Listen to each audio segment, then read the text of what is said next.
그래서 아직 이낙연 총리 역할은 확정된 건 없습니다. 네. 당에 오시면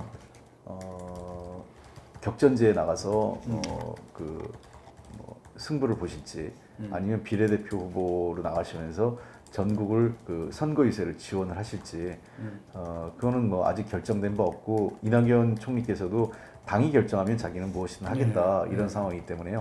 조금 상황을 좀 지켜 돌아오시고 난 이후에 아마 1월 달은 돼야 돌아오실 것 같으니까 그때 이후에 같이 논의해가면서 결정할 상황이고 다만 우리로서는 당으로서는 어려운 시기에 이낙연 그 총리께서 당에 돌아오셔서 그 한 축을 맡아주신다면 큰 힘이 될 거로 생각합니다.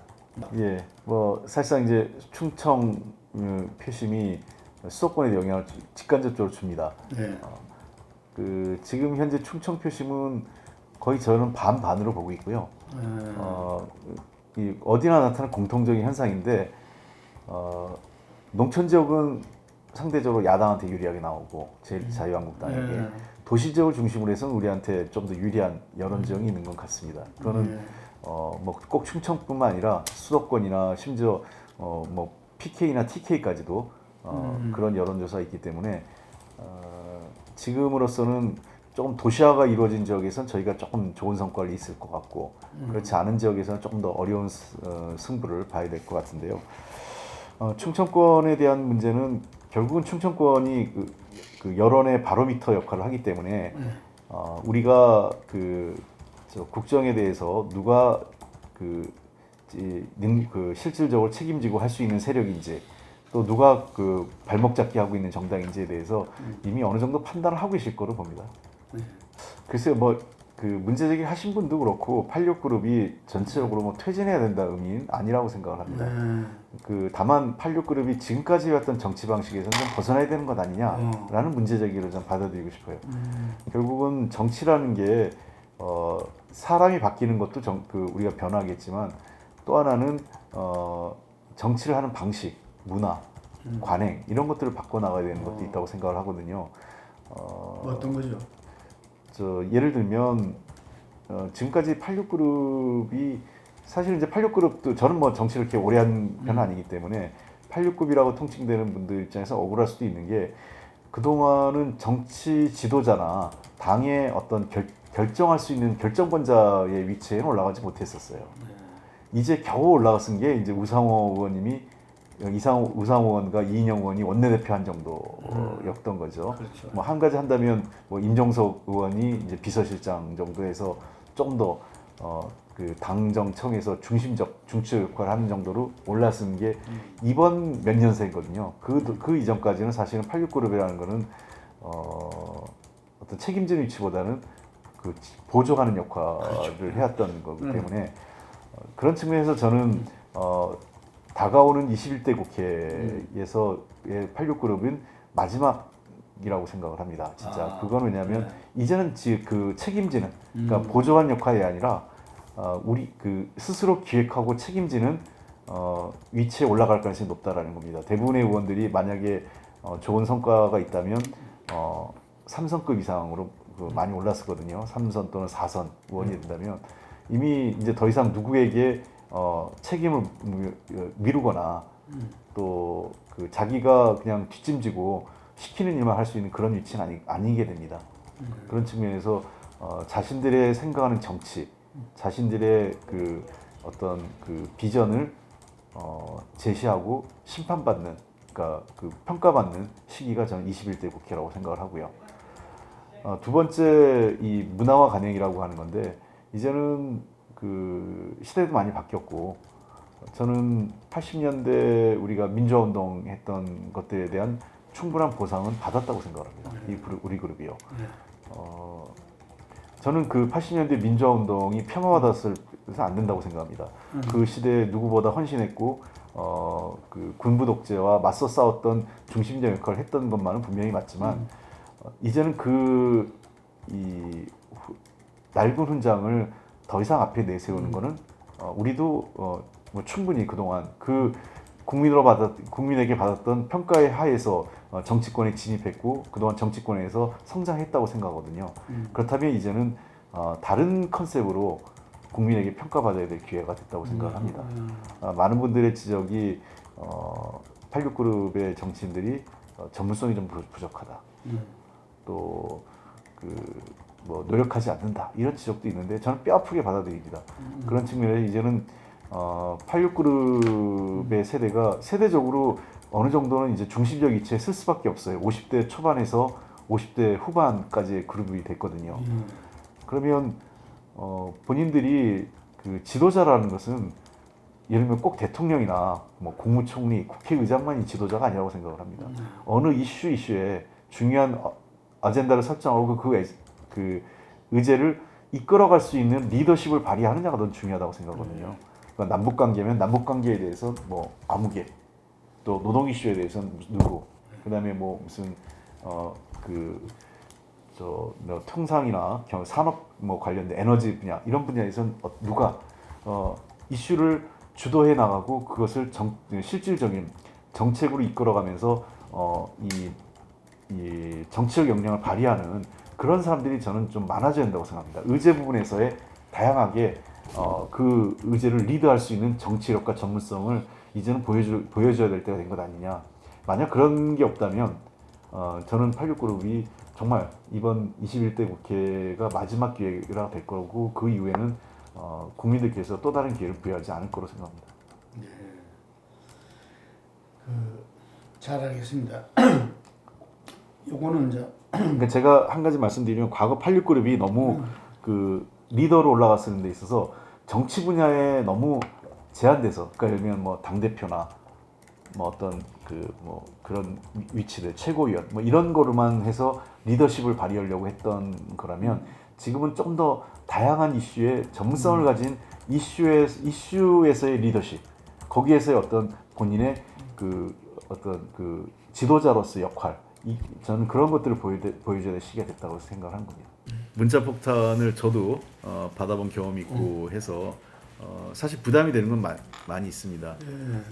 물론 이제 그분들의 의견도 소중하고 우리가 잘 반영을 해야 되지만 저는 조금 더 의견을 개진하는 거하고 이제 우리 다원들께서 어떤 특정인에 대한 인신공격성은 조금 분리됐으면 좋겠다라는 생각을 하나 갖고 있습니다.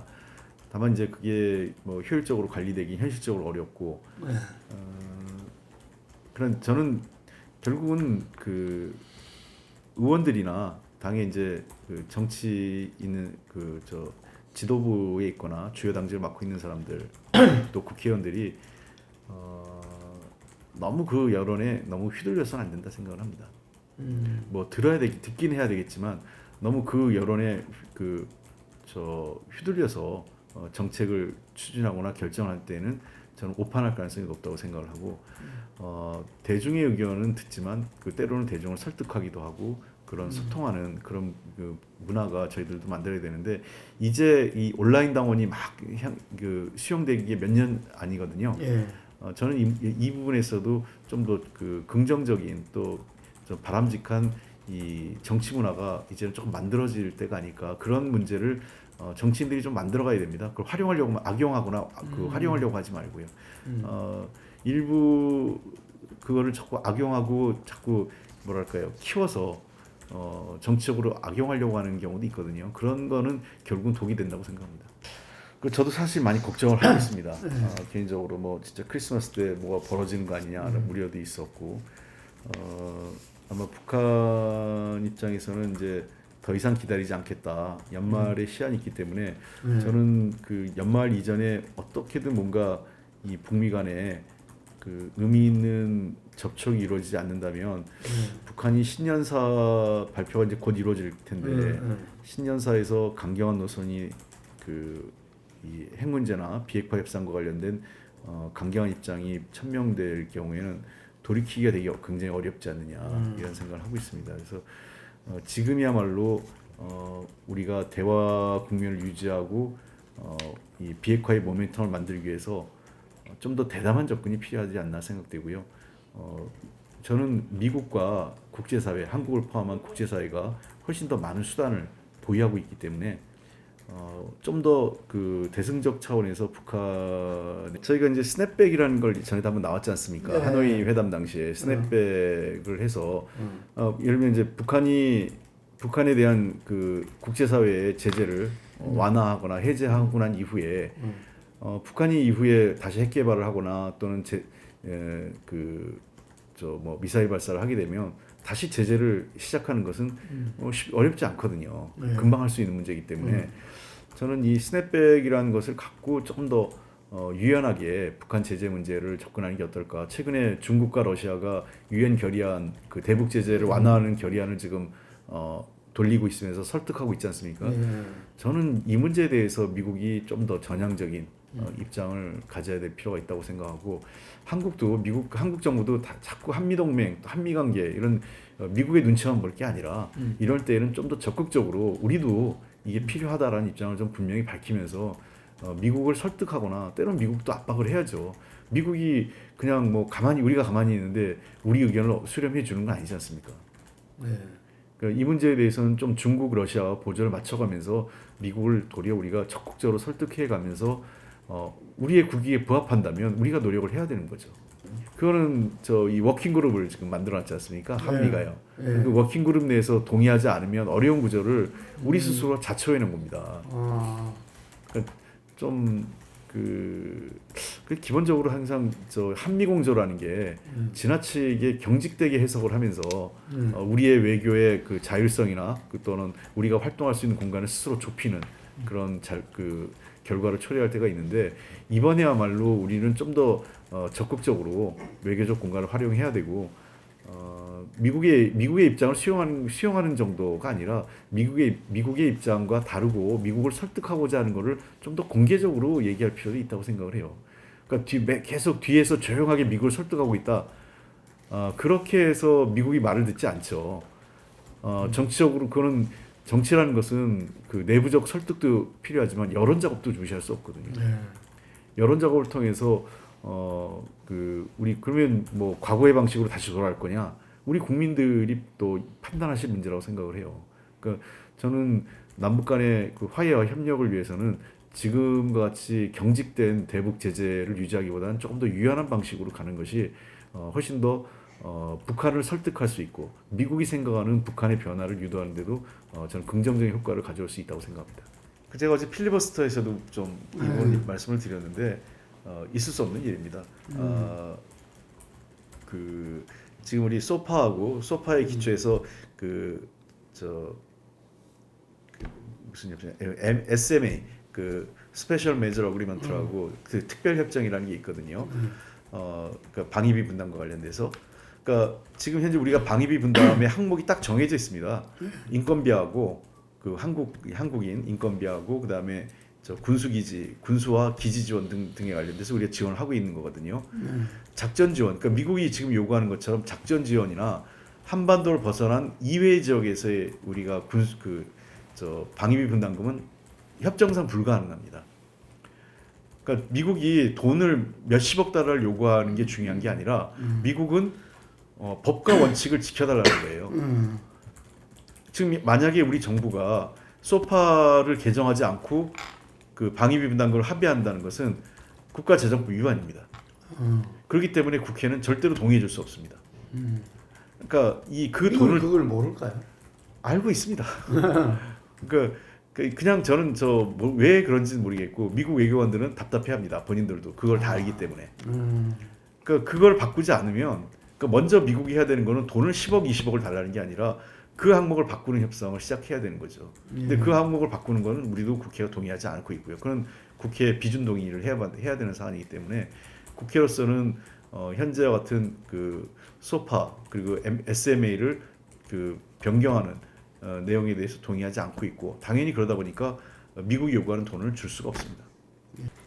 근데 그거는 법 해석의 문제이기 때문에 우리는 뭐 늘 일관되게 얘기합니다. 저도 일본 가서 얘기하는 거는 65년 기본협정은 한일 관계 기본 틀이다. 그걸 부정하지 않는다. 다만 65년 기본협정이 시간이 흐르면서 보완할 점이 생긴 것 같다. 그 부분에 대해서는 한일 양국이 대화를 해서 보완할 부분 보완해야 된다. 그리고 세 번째, 우리 대통령께서 얘기하셨지만 우리는 법원의 판단을 존중하고 우리 그 정치권이 개입할 여지가 없다. 당연하지 않습니까? 그 우리는 뭐 삼권 분립이 돼 있고 법원 그 대법원이 내린 판결을 대통령 아니라 대통령보다 더한 분도 바꿀 수가 없습니다. 일단은 지금 현재로서는 양국이 추가적인 네. 악화를 방지하면서 일본이 그러니까. 일단 수출 규제 관련돼서 다소 개선된 안을 결정했지 않습니까? 예, 예. 만약에 그런 방향으로 간다면 우리도 뭐 지소미아를 당장 중단할 이유는 없고 유지해 가면서 일본의 변화를 계속 이끌어 가야 되겠죠. 어쨌든 이번 문제의 그 근본은 일본이 지난 7월에 단행했던 수출 규제 조치가 부당한 것이고 그것을 원상복귀하는 것이 모든 관계의 출발의 그 시작점이 될 겁니다. 네.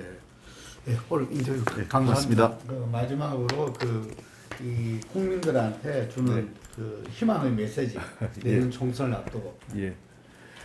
네, 안녕하세요. 그 더불어민주당 홍익표 의원입니다. 이제 곧 2020년 경자년 새해가 밝을 예정입니다. 쥐의 해처럼 성실하고 그 다음에 부지런하게 정치하면서 민생 현안을 꼼꼼하게 살펴보겠습니다. 정치가 답답하지만 이 정치가 답답한 현실을 바꿔야만 우리도 국가가 한 단계 발전할 수 있지 않을까 생각합니다. 늘 국민들께 희망과 새로운 변화를 드릴 수 있도록 최선을 다하겠습니다. 내년 총선에서도 그러한 국민적 염원을 담은 우리 당의 공약과 선거 운동이 진행될 수 있도록 저도 책임 있는 정치인으로서 역할을 다하겠습니다. 새해 복 많이 받으십시오. 아이고 예, 수고하셨습니다. 고맙습니다. 승동구 의원은